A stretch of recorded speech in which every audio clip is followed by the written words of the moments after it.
มาสบายดีนะวันนี้เรามาออกหมายอีกเช่นเคย มากับการออกตีประสูตรแบบจริงจังอีกครั้งที่2วันนี้มากับอาจารย์ตีประสูตรคนเก่าแต่ว่าวันนี้ค่อยสิมาใส่สปูนสีเงิน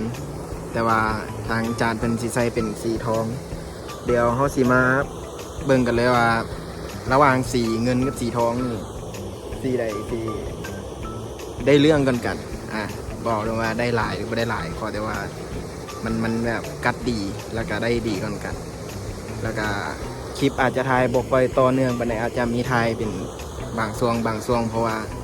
แดดมันก็ยังค่อนข้างร้อนแล้วก็คันเฮาถ่ายวิดีโอไปนำแล้วก็โทรศัพท์มันสีร้อนแล้วก็ตัดไปคือเก่าไม่ได้สีพยายามกดถ่ายให้ทันจังหวะช่วงสำคัญแล้วก็ท่าเบิ่งว่ามื้อนี้เฮาสิได้โตบ่ไป let's go ตอนนี้แม่นแดดเริ่มอ่อนลงหลายเติบแล้วเราก็สิเริ่มถ่ายคลิปแบบยาวๆไปได้แล้วก็ตอนนี้ก็ย้ายหมายตอนนี้แม่นเขาย้ายหมายมาอยู่บนอ่างน้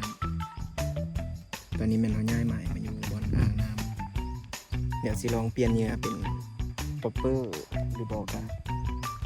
นอนอย่าง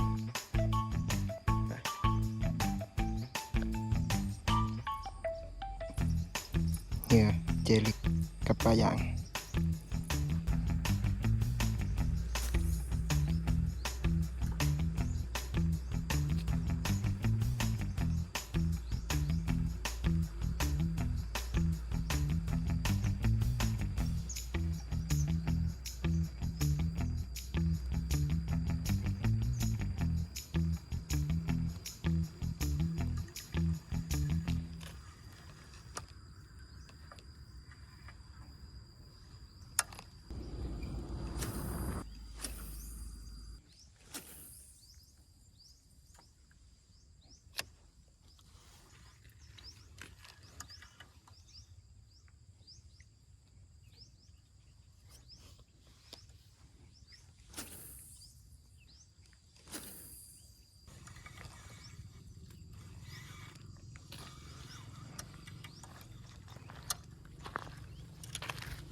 2,000 years later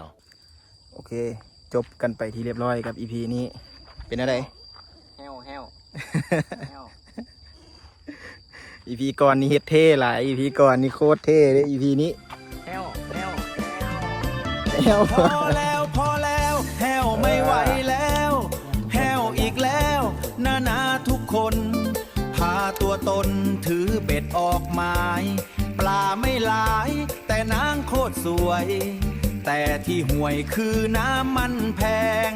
มาตกปลาแต่ว่าหายากเหมือนปั๊มที่น้ำมันขาดแคลน